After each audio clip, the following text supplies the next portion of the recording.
नमस्कार विद्यार्थी मित्रांनो, मी अवंतिका ग्लोबल ऑनलाईन मराठी क्लासेसमध्ये पुन्हा एकदा आपलं स्वागत आहे. महाराष्ट्र सेट परीक्षा 2026 याकरिता आपण प्रिपरेशन करीत आहोत. लायब्ररी आणि इन्फॉर्मेशन सायन्स हा विषय आपण अभ्यासित आहोत. आजचा जो क्लास आहे तो आपल्या युनिट 5 वर आहे. Universe of knowledge, nature and attributes, mode of formation and subject. या आजच्या क्लासच्या माध्यमातून आपण जाणून घेणार आहोत. नॉलेजचे स्वरूप काय असणार आहेत, नॉलेज काय आहे, नॉलेजचे वैशिष्ट्य काय आहेत, क्लासच्या माध्यमातून जाणणार आहोत. सो नॉलेज काय आहे, ज्ञान काय आहे हे आधी जाणून घेऊया. Formally early life to sophisticated life of knowledge society, knowledge has been prime resource that has advanced human communities material and spiritually. आदिम काळापासून ते ज्ञानमय समाजाच्या प्रगत जीवनापर्यंत आजचं जे सोसायटी आहे ते कशी आहे, ज्ञानमय आहे, नॉलेजेबल सोसायटी आहे. तर ज्ञान हे एकमेव साधन होतं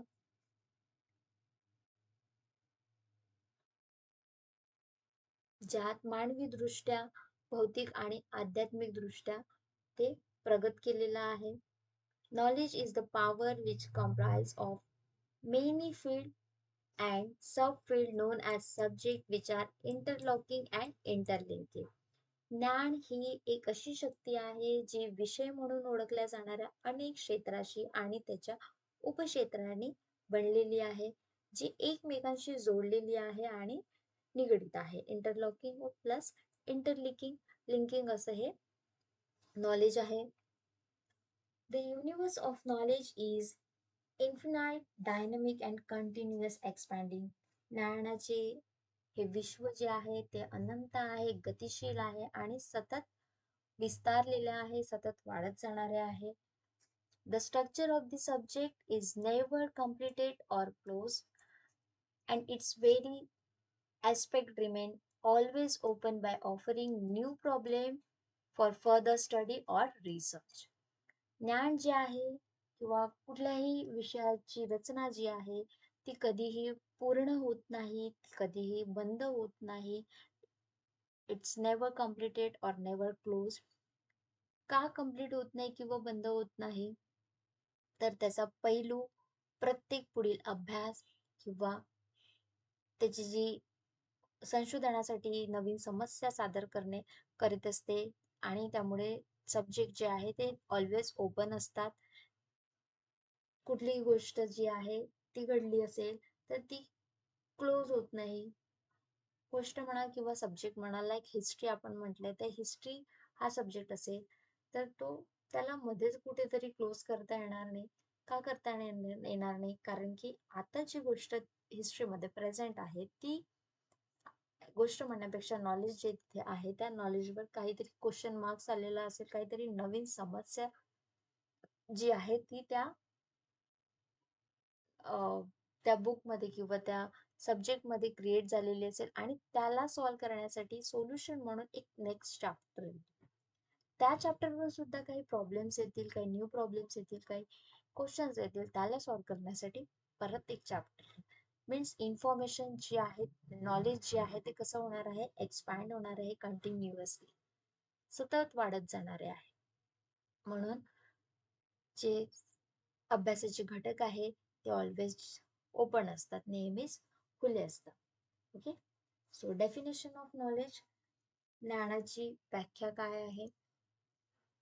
in Asian time knowledge has based on listening and memorisation म्हणजे स्मृती. प्राचीन काळी ज्ञान हे श्रवण म्हणजे श्रुती आणि स्मरणावर आधारित होते. आधीच्या काळात गुरुकुलमध्ये जे शिष्य नॉलेजसाठी, ज्ञान घेण्यासाठी जात होते त्यांना कुठल्याही पद्धतीचं पेन पेन्सिल किंवा पाटी वगैरे ते काही घेऊन जायचे नाही.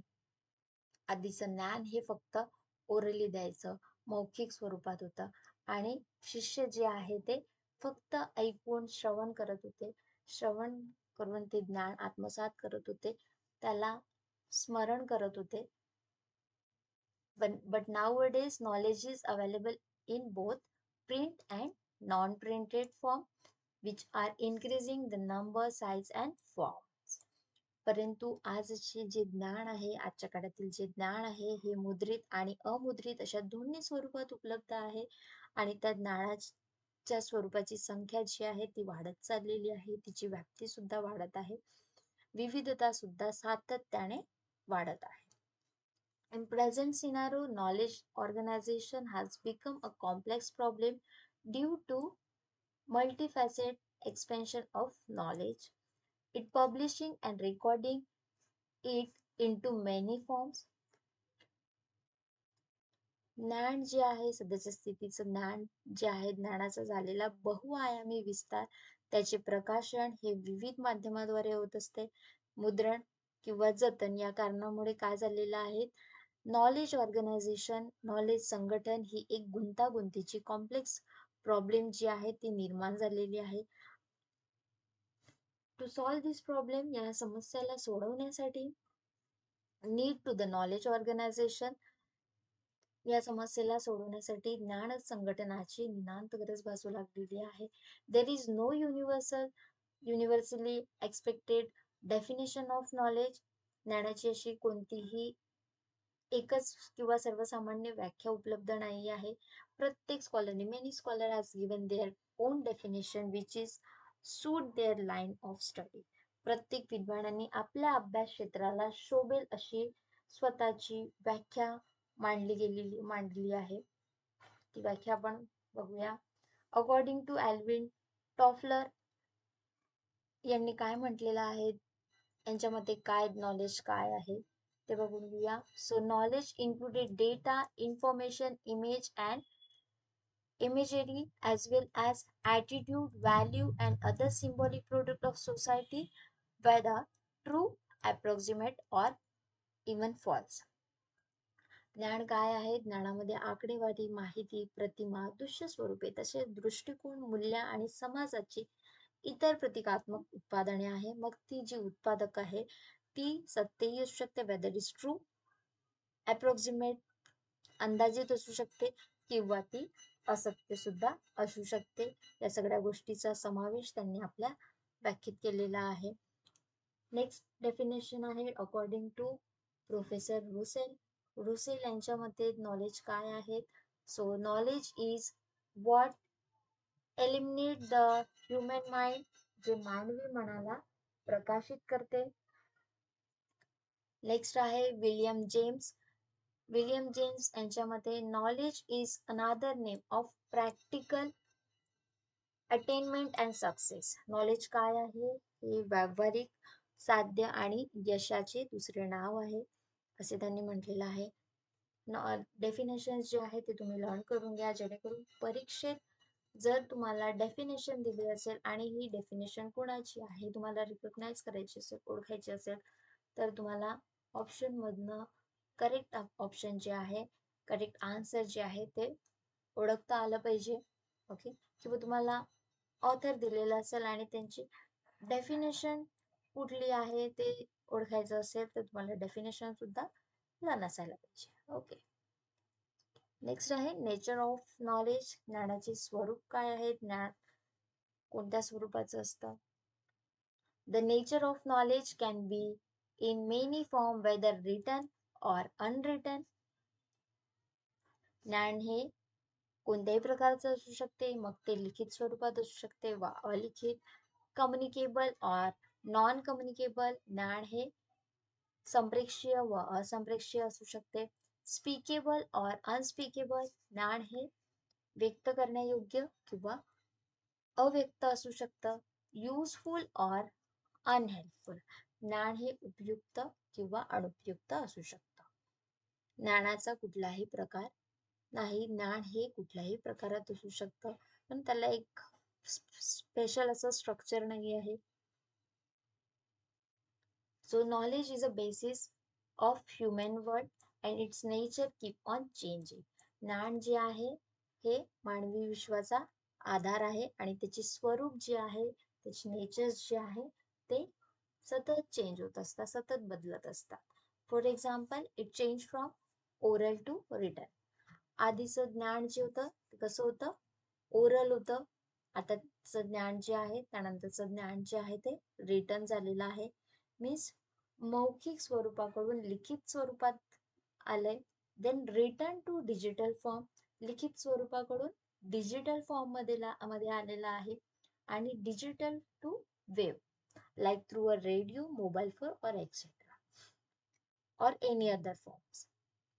त्याच्यानंतर डिजिटल स्वरूपाकडून लहरीच्या, जसे की मोबाईल, रेडिओ किंवा अदर इक्विपमेंट या फॉर्म मध्ये जे आहे ज्ञान आलेलं आहे. म्हणून ज्ञानाचं कुठलेही स्वरूप नाही, ज्ञान हे कुठल्याही स्वरूपात असू शकतं. Okay. Everybody tries to create new knowledge और गेन नॉलेज. प्रत्येक जण ज्ञान निर्माण करण्याचा आणि मिळवण्याचा सतत प्रयत्न करीत असतात. In science and technology, knowledge is obtain a systematic order. विशेषतः विज्ञान आणि तंत्रज्ञानाच्या क्षेत्रात ज्ञान जे आहे ते सिस्टमॅटिकपणे विकसित केल्या जाते. ज्ञानाचा जो विकास आहे तो सिस्टमॅटिकली होत असतो. Many institutions, research and development organizations work hard in order to obtain knowledge. संशोधक आणि नवीन संस्था माहिती शोधून काढतात आणि विद्यमान आधारावर माहिती जी आहे ती नवीन माहिती जी आहे ती निर्माण करीत असतात. These people organize, discover new knowledge and comply with the exist one. Countries that have such research and development organization have a huge stock of knowledge. It is also said that our knowledge base today, including much more than traditional nature science, social science, and humanities. It covers a nation's strategy, conception, its foreign intelligence, its capabilities, and its culture and ideological impact on the world. Thus, the control of knowledge is the crux of the worldwide struggle for new power as the most powerful weapon. Okay, so ज्ञान हे काय आहे? विद्यमान आधारित ज्ञान जे आहे नवीन ज्ञान निर्माण करीत असतात, ज्यामुळे मजबूत संशोधन प्रणाली असलेल्या देशामध्ये महत्वपूर्ण याचा बेनिफिट्स मिळत असते, फायदा मिळत असतो. आजचा ज्ञानाचा विस्तार जो आहे हा पारंपरिक क्षेत्राच्या पलीकडे जाऊन जे काही पॉलिसीज आहेत, सिक्रेट नॉलेज आहे, गुप्त नॉलेज आहे, स्ट्रॅटेजिक कन्सेप्ट आहेत आपल्या नेशनच्या, क्षमता आणि सांस्कृतिक प्रभाव याचाही समावेश जो आहे तो नॉलेजमध्ये होत असतो. परिणामी ज्ञानवरील नियंत्रण हे जागतिक शक्तीचे एक प्रमुख स्रोत मानलेला आहे. Is a powerful weapon. Attributes of knowledge, नॉलेजचे वैशिष्ट्य काय आहेत, ज्ञानाची वैशिष्ट्ये काय आहेत ते जाणून घेऊया. तर फर्स्ट ॲट्रिब्यूट्स जे आहे ते आहे नॉलेज इज इन्फिनाइट. ज्ञान हे अनंत असतं. ज्ञान हे कधीच कंप्लीट होत नाही, त्याला कुठेच क्लोज करता येत नाही, ते सतत वाढत जाणार आहे. Knowledge is dynamic, continuous and ever expanding. ज्ञान हे गतिशील, अखंड आणि सतत विस्तारलेलं असतं. Knowledge once parted to others, result is no loss to the person. ज्ञान एकदा इतरांना प्रदान केले असतात ते देणाऱ्या व्यक्तीचे कोणतेही नुकसान होत नाही. माझ्याकडले जे नॉलेज आहे मी तुम्हाला शेअर केलं, मी तुम्हाला दिलं, पण त्या ज्ञानामुळे तुमचं नुकसान होणार का? नाही, है ना? म्हणून ज्ञान हे काय असतं? हेल्पफुल असतं. Knowledge become absolute. ज्ञान कालबाह्य होऊ शकतं. Benefits of knowledge obtain only if it is applied. ज्ञानाचे फायदे तेव्हाच घेऊ शकाल जेव्हा तुम्ही ज्ञान हे प्रत्यक्षात उपयोगात आणाल, प्रत्यक्षात ते अप्लाय कराल, तेव्हाच तुम्हाला त्याचे बेनिफिट्स मिळतील. The value of knowledge may change over time. ज्ञानाचे मूल्य हे वेळेनुसार, काळानुसार काय होत असतं? बदलत असते, चेंज होत असतं. नेक्स्ट आहे knowledge is develop through learning process. ज्ञान हे शिकण्याच्या प्रक्रियेतून विकसित होत असते. ज्ञान हे बसल्या बसल्या डेव्हलप होणार नाही. ज्ञानासाठी तुम्हाला शिकावं लागणार आहे, ज्ञानासाठी तुम्हाला पुस्तक वाचावं लागणार आहे, न्यूज बघावं लागणार आहे. हा, या सगळ्या गोष्टीतून नॉलेज जे आहे ते डेव्हलप होत आहे. Okay. Knowledge depend on memory, past experience, expertise. ज्ञान हे स्मृती, पूर्व अनुभव आणि नैपुण्यावर अवलंबून असते. कुठल्याही गोष्टीचं नॉलेज असू द्या, हे अनुभवाद्वारे आपल्याला जास्तीत जास्त समजते. कारण एखादी गोष्ट आपण करत असू आणि त्यावर आपल्याला अपयश आलेलं असेल, तर जेव्हा आपण ती गोष्ट करू, पुन्हा ती गोष्ट करू, तीच गोष्ट करू, तेव्हा आपल्याला जो पूर्वीचा अनुभव आलेला आहे, त्यातून आपण काहीतरी शिकू आणि मागे ज्या गोष्टीचा अपयश आलेला आहे, त्या गोष्टीतून आपण त्या अनुभवाच्या आधारावर आपण त्या गोष्टीवर यश मिळवू. सो पास्ट एक्सपिरियन्स वर सुद्धा नॉलेज जे आहे ते अवलंबून असते. Knowledge transfer machine and opportunities. ज्ञान हस्तांतरणाच्या यंत्रणा आणि संधी. Knowledge facilities effectiveness and sense making. ज्ञान हे परिणामकारकता आणि अर्थनिर्णय सुलभ करते. Knowledge enable high learning. ज्ञान हे उच्च शिक्षणास सक्षम करते. Knowledge creation and utilisation is enhance with technology. तंत्रज्ञानाच्या सहाय्याने ज्ञाननिर्मिती आणि ज्ञानाचा विनियोग अधिक वृद्धिंगत आहे, इन्हान्स होत आहे. ओके. So thank you. जर तुम्हाला क्लास आवडला असेल तर नक्कीच तुम्ही त्याला लाईक करू शकता, शेअर करू शकता आणि कोर्स बद्दल तुम्हाला काही माहिती हवी असेल तर तुम्ही ऑफिशियल नंबरवर तुम्ही कॉन्टॅक्ट करू शकता. काही क्वेरीज असेल तर तुम्ही ते कमेंट्स बॉक्सला टाकून विचारू शकता. Thank you once again.